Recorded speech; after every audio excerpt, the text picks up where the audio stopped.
வணக்கம். இன்றைய ஜீவா சினிமாவில் நம்ம பார்க்க இருப்பது பிளாஸ்ட் அப்படிங்கிற ஒரு படம்.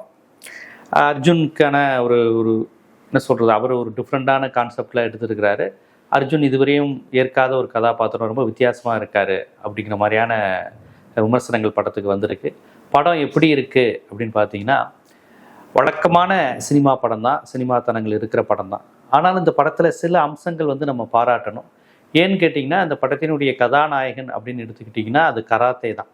கராத்தேங்கிற கான்செப்ட் தான் அந்த படத்தில் ஹீரோவாக இருக்கே ஒழிய தனிப்பட்ட ஒரு ஆணோ பெண்ணோ அந்த படத்தில் ஹீரோவாக இல்லை. கராத்தே கற்றுக்கிட்ட தற்காப்பு கலை அது உங்களை காப்பாற்றும் அப்படிங்கிற மாதிரியான ஒரு கான்செப்ட் தான் படத்தில் கொண்டு போயிருக்கு. இது உண்மையிலே பாராட்டணும். ஏன்னா இதுக்கு முன்னாடி வந்த ஸ்போர்ட்ஸ் படங்கள், விளையாட்டு படங்கள் மாதிரிலாம் பார்த்தீங்கன்னா, எப்படியா இருந்தாலும் அந்த விளையாட்டை தவிர்த்து அந்த விளையாட்டை விளையாடுகின்ற, அந்த விளையாட்டில் ஜெயிக்கின்ற அந்த கதாநாயகனை முன்னிறுத்துகிற விஷயமா தான் அந்த படங்கள்லாம் அமையும். நல்லா கவனித்து பார்த்தீங்கன்னா, ஹீரோ கடைசியில் எப்படியா இருந்தாலும் ஹீரோ ஜெயிச்சிருவார், வில்லனும் அந்த விளையாட்டில் ஆடுவார், ஆனால் ஜெயிக்கிறவர் ஹீரோவாக தான் இருப்பார் கடைசியில். ஸோ அதில் விளையாட்டு, அந்த உடற்பயிற்சி, இதை தாண்டி அந்த ஹீரோயிசம் அப்படிங்கிறது தான் ஜெயிக்கும். இல்லை விமன் சென்ட்ரிக் ஃபிலிமாக இருந்தால் அந்த கதாநாயகி, அந்த ஹீரோயின் ஜெயிப்பாங்கங்கிற அமையும். ஸோ சினிமாங்கிறது எப்படின்னா, கராத்தை விட, குங்ஃபுவை விட, அந்த விளையாட்டை விட, அந்த விளையாட்டை விளையாடுகின்ற ஹீரோ ஜெயிக்கிறாரு, ஜெயிப்பாரு அப்படிங்கிற அதை முதன்மைப்படுத்தி தான் பெரும்பாலும் படங்கள் வரும். அப்படிதான் கான்செப்ட் வந்திருக்கு. இந்த படத்துல நான் அந்த விஷயத்துல பாராட்ட வேண்டிய விஷயம் அப்படி கிடையாது. கராத்தே ஜெயிக்குது. அதாவது அர்ஜுன் ஜெயிக்கல, அர்ஜுன்கிடம் இருக்கக்கூடிய கராத்தே ஜெயிக்குது. அபிராமி ஜெயிக்கல, அபிராமியிடம் இருக்கக்கூடிய கராத்தே ஜெயிக்குது. அந்த கதாநாயகி ஜெயிக்கிறாங்க. அது மட்டும் இல்லாம கராத்தே அப்படிங்கிற ஒரு கான்செப்ட்ல இங்க ஜெண்டர் டிஸ்கிரிமினேஷனை பின்னாடி தள்ளி இருக்கிறாங்க. எப்படின்னா, இந்த படத்துல பல இடங்கள்ல பல்வேறு விஷயங்கள அந்த பெண்ணை தட்டி கேட்குறாங்க. அந்த கதாநாயகியா வர்றாங்கல்ல, முதலில் ஒரு கதாநாயகிக்கு டூயட் இல்லாம, ஆபாச ட்ரெஸ் இல்லாம, அரகுர ட்ரெஸ் இல்லாம, குஞ்சி குஞ்சி பேசாம, இல்லை அந்த பொண்ணுங்க பின்னாடி 4 பேர் அலையிற மாதிரி எப்படியாவது ஒரு காட்சியை வச்சு, ஒரு பாட்டை வச்சு, பெண் என்றாலே அதை ஒரு மார்க்கெட் பண்றாங்க. பெண் என்றால் பெண்ணோட உடம்பு, நளினம், அவளுடைய கற்பு, நாணம், இந்த மாதிரி விஷயங்களை வச்சே சினிமா மார்க்கெட் பண்ணிக்கிட்டு இருக்கு. அதை எல்லாத்தையும் உடைத்ததுக்கு முதலில் இந்த அறிமுக இயக்குனருக்கு என்னுடைய நன்றியை சொல்றேன். அந்த ஹீரோயின் கடைசி வரையும் தன்னுடைய கராத்தேவை வச்சு தப்பு செய்யறவங்களை தட்டி கேட்கக்கூடிய ஒரு படித்த பெண், ஒரு வேலை பார்க்குற பெண், இப்படிதான் காண்பிச்சிருக்கிறாங்க. எனக்கு தெரிஞ்சு கதாநாயகி இப்படி காண்பிச்சதே கிடையாது. அப்படி காமிச்சா அது ஒரு தனி இதாக எடுத்துருவாங்க. ஹீரோயின் சென்ட்ரிக் ஃபிலிம்ல அந்த பெண்ணு தான் அந்த குடும்பத்தை காப்பாத்துது, சண்டை போடுறது, ஆக்ஷன், ரவுடிகள் அடிக்கிறது, இந்த மாதிரிலாம் காமிப்பாங்க. ஆனா அதுதான் இந்த படத்தோட கதையா இருக்கும். ஆனா இதுல அப்படி கிடையாது. அந்த பெண்ணுடைய தனிப்பட்ட கேரக்டராகவே காமிச்சிருக்கிறாங்க. கதையின் அம்சமா கொண்டு போல தனிப்பட்ட முறையிலே அந்த பெண்ணுக்கு ஒரு லவ்வர் கிடையாது, அல்லது இந்த பொண்ணை காதலிக்கிற காதலர்கள் கிடையாது, அல்லது இந்த பொண்ணு நினைச்சு பார்க்குற மாதிரி டூயட் கிடையாது, அந்த பொண்ணை நினைச்சு பார்க்குற மாதிரி டூயட் கிடையாது. டூயட் சாங்குக்காக கிளாமரா ட்ரெஸ் போட்டு ஆடுறது, ஃபாரின் போகிறது, அந்த மாதிரி எந்த கேவலங்களும் கன்றாவியும் இல்லாமல் இந்த படத்தை எடுத்ததற்காகவே இந்த படத்தை நம்ம பாராட்டணும். தமிழ் சினிமாவின் பெண்கள் குறித்த சித்தரிப்பு, ஹீரோயின் குறித்த சித்தரிப்பை அந்த படத்தில் உடைச்சிருக்கிறாங்கிறப்ப அந்த இயக்குனருக்கு நம்ம உண்மையிலே நம்மளுடைய பாராட்டுக்களை நம்ம ஜீவா சினிமா தெரிவிச்சுக்கு படம். அப்புறம் அந்த படத்தில் மனைவி, அர்ஜுனுடைய மனைவி, நடுத்தர வயது பெண்ணாக நடித்திருக்கக்கூடிய அபிராமி அவர்களும் அவங்க அர்ஜுனை விட நல்லா கராத்தா பண்றாங்கிற மாதிரி காமிக்கிறாங்க. கணவனையே பல நேரத்தில் காப்பாத்துறாங்க.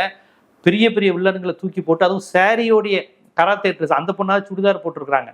இவங்க வீட்டு அப்படி ஹோம் மேக்கர் மாதிரி இருக்கிறாங்க. டக்குன்னு தேவைன்னா கராத்தே போட்டு போஸ் கொடுத்து அப்படி இப்படி நிற்கிற மாதிரி காமிக்கிறதுலாம் உண்மையில நல்லா இருக்கு. அது தேட்டர்ல கிளாப்ஸ் வாங்குது.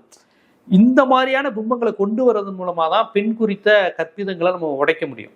பெண்ணால எதுவும் செய்ய முடியாது, பொம்பளை பிள்ளை வீட்டை விட்டு வெளியே வரக்கூடாது, பொம்பளை பிள்ளைக்கு உடல் வலிமை இருக்காது, எதுவாக இருந்தாலும் ஆம்பளை தானே காப்பாற்றணும், இந்த மாதிரியான கான்செப்டை உருவாக்குனதே நம்ம தமிழ் சினிமாக்கள் தான். பெண்களுக்கு வலிமை கிடையாது, பெண்கள் ஆண்களோட பேசக்கூடாது, பெண்கள் பொது வழியில வரக்கூடாது, இதை உருவாக்குனதுல சினிமாக்களுக்கு ஒரு பெரிய பங்குகள் உண்டு. நம்ம புராணங்கள், இதிகாசங்கள் ஒரு பக்கம் இருக்கட்டும், இந்த நவீன காலத்தில் சயின்ஸினுடைய அடுத்த கட்டத்தில் இந்த சினிமாக்கள் இப்படி காண்பித்தது. லேடிஸ்னாலே வீட்டில் அப்படி இருப்பாங்க, யாராவது உள்ள வந்துட்டாங்கன்னா உள்ள போய் சமயக்கட்டில் இருந்துருவாங்க, இதையெல்லாம் மக்கள்கிட்ட உருவாக்குனதுல சினிமாவுக்கு ஒரு பங்கு உண்டு. அந்த விதத்தில் இந்த சினிமா வீட்டில் சித்தப்பான ஒரு கேரக்டர், பெரும்பாலும் யாராவது ஒரு டம்மியான கேரக்டராக ஒருத்தரை போட்டுருவாங்க. இல்லை அப்படி கிடையாது. அர்ஜுனுக்கு எவ்வளவு முக்கியத்துவமோ அதே அளவுக்கு அர்ஜுன் தம்பியா நடித்திருக்கக்கூடிய அந்த சித்தப்பா கேரக்டருக்கும் முக்கியத்துவம். அர்ஜுன் எந்த அளவுக்கு உடல் வலுவோடு இருக்காரோ அந்த அளவுக்கு அவங்க மனைவியும் இருக்கிறாங்க, மகளும் இருக்கிறாங்க. ஸோ இன்னும் சொல்ல போனா அர்ஜுன் அடிச்சு மயக்கம் போட்டு விழுந்துடுறாரு, அபிராமி இன்னும் கொஞ்சம் உயிர் போட போராடிக்கிட்டு இருக்காங்க. அந்த நேரத்தில் சித்தப்பா கேரக்டர் மாதிரி வர்றவர் கராத்தை போட்டு அடிச்சுன்னு இருக்கிறாரு. ஸோ இந்த மாதிரியான திருப்பங்கள் காமிச்சிருக்கிறாங்க. எந்த ஒரு கதாபாத்திரத்துக்கும் முக்கியத்துவம் டம்மியாக்குற அந்த 2 கான்செப்டும் இல்லை. பொதுவாக அர்ஜுன் மட்டும் தானே ஹீரோவாக இருப்பார், அர்ஜுனால மட்டும் தானே எல்லாத்தையும் அடிக்க முடியும். அவங்க தம்பி அப்பா அண்ணன் கேரக்டர்லாம் டம்மியாக இருக்கும். அர்ஜுன் மட்டுமே எல்லாத்தையும் காப்பாற்றுற மாதிரி தானே காமிப்பாங்க. அர்ஜுனோ விஜயகாந்தோ ரஜினியோ கமலோ அஜித்தோ இப்படித்தானே தமிழ் சினிமாக்கள் இருக்கும். இந்த படத்துல கராத்தே கற்றுக்கொண்டால் நீங்க எல்லாருமே கதாநாயகன் தான். கராத்தே கத்துக்கிட்டதுக்கு ஹீரோவா ஒருத்தர் இருக்குன்னு அவசியம் இல்லை. கராத்தே கத்துக்கிட்டா ஆண் பெண் வயசு வித்தியாசம் இல்லாம நீ உடல் வலுவோட தற்காப்பு கலையோட அந்த இருக்கலாம் அப்படிங்கிற அந்த சயின்ஸை வெளிப்படுத்தியதுக்கு மகிழ்ச்சி. ஆனா இந்த படத்துல வர மாதிரி கிடையாது. இந்த படத்துல இவங்க அசால்ட்டா வரவங்க போறவங்களெல்லாம் கராத்தேல அடிச்சு கொண்டுறாங்க, கொண்டு அவங்க வீட்டுக்கு பின்னாடி கிணத்துல புதைச்சிட்டே இருக்கிறாங்க. நம்ம பாபநாசம் படம் பார்த்தோம் இல்லையா, கமல் படம், அது மாதிரியான ஒரு கான்செப்ட்ல இருக்கு. இவங்க பாட்டுக்கா கொண்டு புதைச்சிக்கிட்டே இருக்கிறாங்க. எனக்கு என்னன்னா அவங்க வீட்டுல பக்கத்து வீட்டுல எல்லாம் யாரும் இருப்பாங்களா, பக்கத்து வீடு எந்த ஏரியால இருக்கிறாங்கன்னு தெரியல. அப்படி ஒரு வீட்டுக்குள்ள 15 பேர் வராங்க. 15 பேரையும் அபிராமியும் ஒரு பொண்ணும் சேர்ந்து அடிச்சு கொண்டு போட்டு புதைச்சிருது. அர்ஜுன் ஒரு சரி நான் புதைச்சிடலாம் எல்லாத்தையும் அப்படின்னு டக்குன்னு புதைச்சிட்டு போயிடுறாங்க. அதெல்லாம் அப்பட்டமான சினிமாத்தனம் தான், நம்புற மாதிரியே இல்லை, லாஜிக் இல்லை. ஒரு 15 பேரை அவங்க வீட்டுக்குள்ள கொலை பண்ற வரையும் பக்கத்து வீடு ஏற்று வீடு யாருக்கும் எதுவும் தெரியாதான். கேட்டால் டிவி சவுண்டு அதிகம் வச்சிடுறாங்களாம். நைட் ஆனோன்னா எல்லாரையும் கிணத்துல புதைச்சு வச்சிடுறாங்களாம். போலீஸ் சந்தேகப்படாது, போலீஸ் கண்டுபிடிக்க முடியல. அப்புறம் அதுக்கப்புறமும் போய் கொலை பண்ணிட்டு வராங்க ஒரு 10 பேர் அப்படிங்கிறதெல்லாம். அதெல்லாம் சினிமாத்தனம். நம்ம சினிமாவில் லாஜிக் மீறல், லாஜிக்கை பற்றிலாம் கேட்கவே கூடாதுல்ல. அதனால அது வழக்கமான சினிமா தான். லாஜிக்குங்கிறது 0% சுத்தமாக கிடையாது படத்தில். ஒரு இங்கிலீஷ் படம் மாதிரி இருக்கணுங்கிறத பிளான் பண்ணியிருக்காங்க. படத்தில் ஃபைட்டு, படமே கராத்தே தான் சொல்கிறாங்க. ஃபைட் சீன் வந்து நல்லா அந்த கராத்தே போஸ் கொடுக்குற ஒவ்வொரு சீனும் தேட்டரில் கிளாப்ஸ் வாங்குது. ஸோ அந்த கான்செப்டில் தான் அந்த படத்தை எடுத்திருக்காங்க. வேறுபடி லாஜிக் படி இந்த படத்தை அனலைட் பண்ணக்கூடாது. அந்த ஆய்வில் ஒன்றுமே கிடையாது படத்தில். நோ லாஜிக், கராத்தே மேஜிக் மட்டும்தான் படத்தில் இருக்குது. கதை இந்த கான்செப்ட்லாம் எடுத்து பார்த்தீங்கன்னா வழக்கமான கதை தான். ஒரு வில்லன், அந்த வில்லனுடைய சதியை கிராமத்தையே அழிச்சிட்டு கனிம வளங்களை கொள்ளடிக்கக்கூடிய அந்த கார்பரேட் வில்லனை எதிர்த்து போராடுகின்ற ஒரு கதாநாயகன், அவருடைய குடும்பம். அதில் அவங்க ஜெயிச்சாங்களா தோத்தாங்களா மீதியே வெள்ளித்திரையில் காணுங்க அப்படிங்கிற மாதிரி தினத்தந்தியில் போடுற மாதிரி போட்டுக்கலாம். இனி எங்கே வெள்ளித்திரையில் அதான் படம் வந்து 1 மணி நேரத்தில் எல்லாரும் கருத்து கேட்டு கதையை சொல்லி முடிச்சிடுறாங்க. அதெல்லாம் ஒரு காலம். படத்தை வந்து முக்கியமான ட்விஸ்ட்டை சொல்லிட்டு மீதியே வெள்ளித்திரையில் காணுங்க அப்படின்னு தினமலர் தினத்தந்தி அது பேப்பரில் போடுவாங்க. இப்போ அப்படிலாம் அவசியம் இல்லை. ஸோ கடைசியில் அர்ஜுன் குடும்பம் ஜெயிக்குது. எப்படி இந்த வில்லன்ட்ட இருந்து அந்த கிராமத்தை காப்பாற்றுது, மக்களை காப்பாற்றுது அப்படிங்கிறத போலீஸு, அது இந்த விசாரணை, இது வில்லன் கேங்கு மாஃபியா, இது எல்லாத்தையும் இணைச்சு சுவாரஸ்யமாக கொண்டு போக முயற்சி பண்ணுறாங்க. முதல் பாதி கொஞ்சம் சுமாராக இருந்தாலும் இன்டர்வல் பிளாக்கு, அதுக்கப்புறம் படம் கொஞ்சம் விறுவிறுப்பாக போகுது. கிளைமேக்ஸ் வரையும் அடுத்தடுத்த த்ரில்லோட போகுது. கதை வந்து நீங்கள் இதுக்கு முன்னாடி ஒரு 1000 கதை இதே மாதிரி பார்த்துட்டீங்க. வில்லன் அந்த ஊரை அழிக்க வருவான். சிட்டிசன் படம் கூட கிட்டத்தட்ட இதே கதை தான். அதை எதிர்த்து போராடுகின்ற கதை, அவர்களை கடைசியிலன்னு கதை நல்லவர்கள் செய்கின்ற கொலைகள்லாம் மக்களுக்கு சினிமாவில் கதை கணக்கில் கிடையாது. அதெல்லாம் வதம். அதனால் அந்த கொலைகளை கணக்கில் எடுத்துக்க மாட்டாங்க. சட்டத்துலேருந்து தப்பிச்சிருவாங்க, போலீஸ்லேருந்து தப்பிச்சிரும். பல படங்கள் போலீஸ்க்கே தெரியும் அவன் உண்மைன்னு, போலீஸே காப்பாற்றி விடும், எனக்கு தெரியும் நீங்கள் தான் பண்ணீங்கன்னு. இந்த நான் சோப்பு மனிதனில் பாக்கியராஜ் ரஜினிட்டு சொல்லுவாப்புல. அது மாதிரி நிறைய படம் வந்திருக்கும். கெட்டவன் தெரிஞ்சும், அப்படி கொலை செஞ்சிருக்கான்னு தெரிஞ்சும் ஹீரோவை காப்பாற்றுற மாதிரி கதை. அதே மாதிரி பேட்டர்ன் தான் இதில். கடைசி வரையும் கண்டே பிடிக்க முடியல. பாபநாசம் படத்தில் அப்படி வீட்டுக்கு பின்னாடி புதைப்பாப்புல, பாபநாசத்தில் அந்த போலீஸ் ஸ்டேஷனில் புதைப்பாப்புல, அது மாதிரி வீட்டுக்கு முன்னாடி ஒரு கிணறு மாதிரி இருக்குது, அதில் புதைச்சி விட்டு போயிட்டே இருக்கிறாப்புல. ஸோ அந்த மாதிரியான கதை தான். படம் வந்து ஒரு தடவை பார்க்கலாம். ஒரு பொழுதுபோக்கு திரைப்படம், ஒரு தடவை பார்க்குற மாதிரியான விஷயங்கள் இருக்குது. தேவையில்லாத பாடல்கள் ஆடல்கள் இல்லாதது மகிழ்ச்சி. பின்னணி இசை, அந்த கராத்தே மியூசிக், ஒரு இங்கிலீஷ் பட ஃபீலிங் வரணுங்கிறதுக்காக ஒரு வெஸ்டர்ன் மியூசிக்கை வந்து படத்தில் போட்டுகிட்டே இருக்கிறாங்க. அது ஓகே. ஆனால் அது கெட்டவன் வரும்போதும் அதே ஒரு என்தோ மியூசிக் தான், நல்லவங்க வரும்போதும் அதே மியூசிக் தான். ஹீரோ வில்லன் எல்லாத்துக்கும் அதே மாதிரி ஒரு சண்டை காட்சின்னு வந்துட்டா அதுக்கு ஒரு மியூசிக் வைக்கிறாங்க. இதில் அறம் நல்லது கெட்டதெல்லாம் இல்லை. அந்த மியூசிக் வந்து யார் சண்டை போட்டாலும் அந்த மியூசிக் வருங்கிற மாதிரி வச்சிருக்கிறாங்க. ஒரு வித்தியாசமான முயற்சி தான். அடிக்கடி வர்றதுனால அது பெரிய லெவலில் நம்ம ஈர்க்கலை. ஒரு புது முயற்சி. வழக்கமான சினிமா தன்மையிலேருந்து ஒரு ஹீரோ, ஹீரோயின், அம்மா எல்லாரும் கராத்தே பண்ணுறது அப்படிங்கிறதுலாம் வாழ்த்த வேண்டிய விஷயந்தான். ஒரு தடவை பார்க்கலாம். ஆனால் இந்த படத்துலேயே நம்ம சில விஷயங்கள் கவனிக்கணும். வெறுமனே கேமரா, சண்டை காட்சி இதை மட்டும் சொல்லிட்டு போகிறதுக்கு ஜீவா சினிமா தேவையில்லை. நம்ம ஜீவா சினிமா அதை தாண்டி ஒரு சினிமா சமுதாயத்தில் என்ன மாதிரியான தாக்கத்தை ஏற்படுத்துதுன்னு பார்ப்போம். இந்த படத்தில் வில்லனா வரக்கூடிய ஆபிரகாம் அப்படின்னு ஒருத்தரை காமிக்கிறாங்க. அவர் நல்ல அந்த திறந்த மார்பில் சிலுவை அப்படி போட்டு தொங்க விடுற மாதிரி காமிக்கிறாங்க. படத்தோட கடைசி சீன்லேயும் ஒவ்வொரு சீனையும் சிஜிக்கு பொம்மை மாதிரி காமிப்பாங்கல்ல, படம் வரைஞ்சி பெயிண்டிங் மாதிரி, அதுலேயும் அந்த சிலுவையை ரொம்ப மெயின்டைன் பண்ணி காமிக்கிறாங்க. எனக்கு ஒரு விஷயம் புரியலை. இந்த படத்தில் அப்படி ஒரு வில்லனை கிறிஸ்டினா காண்பிப்பது, கிறிஸ்டின் பேரோட காண்பிப்பது, அது சிலுவை அடையாளத்தோடு அப்படி ஒரு கொடூர வில்லனை காண்பிக்க வேண்டிய அவசியம் என்னங்கிற கேள்வி வருது. அதாவது ஒரு வில்லன்கிறவன் கிறிஸ்டினா இருக்க மாட்டானா, முஸ்லீமா இருக்க மாட்டானா, இந்துவா இருக்க மாட்டானான்னு கேட்கல. அந்த மத அடையாளங்களோடு எதுக்கு அவரை அவ்வளவு நீங்கள் வலுப்படுத்தி காமிக்க வேண்டிய அவசியம் என்ன? இந்த படம் ஒரு வழக்கமான கமர்ஷியல் த்ரில்லர் படம்.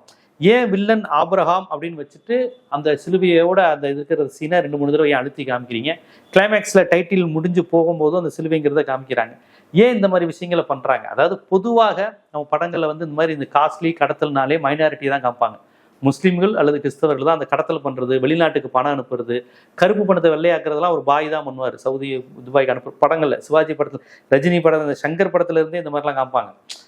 உங்களுக்கு பெரும்பாலும் இந்த கள்ள பிஸ்னஸ், 2ஆம் நம்பர் பிஸ்னஸ்னாலே முஸ்லீம் பண்ணுவாங்க, கிறிஸ்டின் பண்ணுவாங்க, வெளிநாட்டில இருந்து இறக்குமதி, இந்த மாதிரி ஃபாரின் கொலா, இப்படிதான் சினிமாக்கள்ல அப்படிதான் காமிப்பாங்க. அதுவும் கிறிஸ்தவ பெண்களை அவங்க எப்படி காமிப்பாங்கன்னா, அடியாளுக்கு பின்னாடி அரகுர ட்ரெஸ் போட்டு நிற்கிற மாதிரி, பேர் டயானா, ஸ்டெல்லா, இந்த மாதிரி பேர் உள்ளவங்களாம் பார்த்தீங்கன்னா கெட்டவனுக்கு வந்து பின்னாடி நிற்கிற மாதிரி சரக்கு. அசோகன் வில்லன் படத்துல இருந்து அசோகன் நம்பியாருக்கெல்லாம் சரக்கு ஊற்றி கொடுக்கும் அந்த லேடி, ஸ்டெல்லா இங்கே வா அப்படின்னு. அது கரெக்டாக அந்த கிறிஸ்டின் பேரா பார்த்து கொடுப்பாங்க. ஏன்னா அதாவது பொது புத்தியில கிறிஸ்தவர்கள் இஸ்லாமியர்களை வந்து தப்பு செய்பவர்கள் அல்லது நமக்கு அந்நியமானவர்களுக்கு காண்பிக்கின்ற அந்த மனநிலைங்கிறது தமிழ் சினிமாவில் தொடர்ச்சியாகவே இருக்கு. அதே போல் அடியாள் கேரக்டருக்கு கபாலிங்கிற பேரை வைப்பாங்க. கபாலி கொடூரமாக கருப்பாக குண்டா இருப்பான். ராசிபுரம், காசிமேடு, இவங்கெல்லாம் தப்பு செய்கிறவங்க. இந்த பொது புத்தியை 50-60 வருஷமா தமிழ் சினிமா கொண்டு வருது. அதே மாதிரி காஸ்ட்லி வில்லன்னா கிறிஸ்டினா தான் காமிப்பாங்க. வெளிநாட்டுக்கு கடத்துறது, பெரிய பெரிய ப்ராஜெக்டை இந்தியாவே அழிக்கிற ப்ராஜெக்ட், இது செய்கிறவங்க பேர்லாம் பார்த்தீங்கன்னா ஆண்டனி, சார்லஸ், இந்த மாதிரி கிறிஸ்டின் ஸ்டைலிஷ் வில்லன்லாம் அந்த மாதிரிலாம் காமிப்பாங்க. சைக்கோ படத்துலலாம் சைக்கோவா மேக்ஸிமம் கிறிஸ்டின் பேர் உள்ளவங்களா இருப்பாங்க பார்த்தீங்களா? ஒரு சைக்கோ கிறிஸ்டின், பணக்கார கிறிஸ்டின், ஸ்டைலிஷாக இருக்கணும், இங்கிலீஷ் பேசணும்னா உடனே கிறிஸ்டின் கேரக்டரை போட்டுருவாங்க. கொடூரமான கேரக்டர் சைக்கோ பண்ணுறாரு அப்படிங்கிற மாதிரி. இதெல்லாம் பொது புத்தியிலேயே வந்துடுது. ஏன்னா ஒரு படைப்பாளியினுடைய மனநிலை வந்து அவன் வந்து ஒரு இந்துங்கிற மனநிலையில ஒரு ஒரு கிறிஸ்டினையும் முஸ்லீமையும் அவன் இந்த சமூகத்தில் ஒரு அங்கமாக பார்க்கல. நம்ம சமூகத்தில் நம்ம ஆட்கள்ங்கிற அந்த இதில் பார்க்காம அதை தள்ளி வைத்து பார்க்கின்ற மனநிலை தான் இதெல்லாம். அவங்கள எப்பவுமே கிறிஸ்டின் பெண்கள் அப்படின்னா அவங்க ஏதோ ஒரு அரகுரை ட்ரெஸ் போட்டு வில்லனுக்கு இருக்கிற மாதிரி ஸ்டெல்லா, டயானான்னு பேர் வச்சிருப்பாங்க. பின்னாடி ஆடிக்கிட்டு குரூப் டான்ஸில் ஆடிக்கிட்டு இருக்கிற மாதிரி காமிப்பாங்க. அந்த மாதிரி பேர்லாம் பாருங்க, அந்த மாதிரி பேரை தான் கிறிஸ்டின் பேரை தான் வைப்பாங்க. குப்பத்தில் இருக்கிறவங்க, சேரியில் இருக்கிறவங்கள இழிவுபடுத்துகிற மாதிரியே கேரக்டர் கொடுப்பாங்க. கபாலி, முன்சாமி அப்படின்னு அவங்களாம் அடியாள் மாதிரி வந்து நிற்கிற மாதிரியான பேரெல்லாம் வச்சுருப்பாங்க. இதெல்லாம் நீங்கள் ஒவ்வொரு திரைப்படத்திலும் நுட்பமாக பார்த்தா வரும். இதையெல்லாம் பெரிய லெவலில் நம்ம கண்டுக்காமலே கடந்து வந்துடுறோம். ஆனால் இன்றைக்கும் இந்த காலகட்டத்திலையும் இப்போ இந்த மோடி கவர்மெண்ட்லாம் நடக்கும்போது சினிமாக்கள் மூலமாக தான் இந்த அரசியலுங்கிறது அப்படியே குழந்தைகளுக்கு அப்படியே பகுத்துப்படுது. கிறிஸ்டின் பேர் கொண்டவங்க வெளிநாட்டுக்காரங்களாக இருப்பாங்க, வெளிநாட்டு சதிக்கு இதாவாங்க. விக்ரம்னு ஒரு படம் வந்துச்சு, கமல்ஹாசன் படம், பழைய படம், இப்போ வந்த படம் இல்லை. அதில் பார்த்தீங்கன்னா சத்யராஜ் வந்து கிறிஸ்டின், அவர் தான் அந்த ராக்கெட் ரகசியத்தை அரபு நாட்டுக்கு கொடுப்பாரு. அரபு நாட்டுக்கு, ஒரு முஸ்லீம் நாட்டுக்கு இராணுவ ரகசியத்தை கடத்தி அங்கே வைக்கிறாங்களாம். கடத்துறவர் கிறிஸ்டின்னு, காப்பாற்றுற கதாநாயகன் இந்து, எழுத்தாளர் சுஜாதா. உங்களுக்கு புரியும்னு நினைக்கிறேன். ஸோ இந்த மாதிரியான விஷயங்கள்லாம் நம்ம ஊரில் இருக்கிறதுனால நம்ம எல்லா படத்தையும், எல்லா படைப்புகள், இலக்கியங்கள், செயல்பாடுகளையும் நாம் வந்து அந்த கண்ணோட்டத்தோடு பார்க்க வேண்டிய அவசியம் இருக்குது. எல்லாவற்றையும் சமூக நீதி, சமத்துவம், இங்கே இருக்கக்கூடிய இந்துத்துவ என்ன மாதிரிலாம் உள்ள புகும், மத வெறுப்பு எப்படிலாம் உள்ள வரும், இந்த கண்ணோட்டத்தோடு பார்க்க வேண்டியது இருக்கிறதுனால இந்த படத்துலையும் கூட நீங்கள் எதுக்கு ஒரு கிறிஸ்தவ பேர் கொண்ட ஒரு வில்லனை கிறிஸ்தவ அடையாளத்தோடையே அப்படி காமிக்க வேண்டிய அவசியம் என்ன? 2 தடவை அந்த சிலுவையை அழுத்தி காமிக்கிறீங்க. கிளைமேக்ஸில் அந்த முடிச்சு எழுத்துப்படும் போது அந்த சிலுவை மட்டும் தனியாக வருது. அப்போ என்ன மாதிரி நீங்கள் கொண்டு வர விரும்புகிறீங்க, என்ன அரசியலுக்குங்கிற அந்த கேள்வியும் இருக்குது. அதனால் எல்லாவற்றையும் கமர்ஷியல் தானே, சினிமா தானே அப்படின்னு போகாதீங்க. இப்படித்தான் ஆண்டாண்டு காலமாக முஸ்லீம் வெறுப்பு, கிறிஸ்தவ வெறுப்பு, தமிழர் வெறுப்பு, தலித் வெறுப்பு எல்லாமே இப்படித்தான் இயல்பான விஷயமா, நார்மலைஸ் விஷயமா அந்த சமுதாயத்தில் திணிக்கப்பட்டிருக்கு அப்படிங்கிறது முக்கியம். அமைப்புகளும் இயக்கங்களும் முஸ்லீம் வெறுப்போடு, கிறிஸ்தவ வெறுப்போடு இருப்பது ஆபத்து கிடையாது. அவங்கள எதிர்கொண்டலாம். சராசரி மக்கள் மூளையில் அவங்க முஸ்லீமு, அவங்க கிறிஸ்டினு, அவங்க வெளிநாட்டுக்காரங்க, இவங்க தப்பாக தானே இருப்பாங்கங்கிற அந்த விதையை மூளையில் விதைத்து கொண்டே இருப்பது தான் அவர்களுடைய வெற்றி, இந்துத்துவத்தினுடைய வெற்றி. அதனால் இந்த மாதிரி படங்களில் கூட என்ன நுட்பமாக சொல்லப்பட்டிருக்கிறது அப்படிங்கிறத கவனிக்க வேண்டிய அவசியம் இருக்குங்கிறத ஜீவா சினிமா உங்களுக்கு எடுத்துக்காட்டுது. இது போன்ற பல்வேறு சினிமாக்களின் விமர்சனங்கள், சினிமாவுக்கு பின்னால் உள்ள அரசியல் போன்ற பல்வேறு விஷயங்களை நீங்கள் விரிவாக தெரிஞ்சுக்கணுன்னா நம்ம ஜீவா சினிமா சேனலை தொடர்ந்து பாருங்கள், சப்ஸ்கிரைப் பண்ணுங்கள். நன்றி.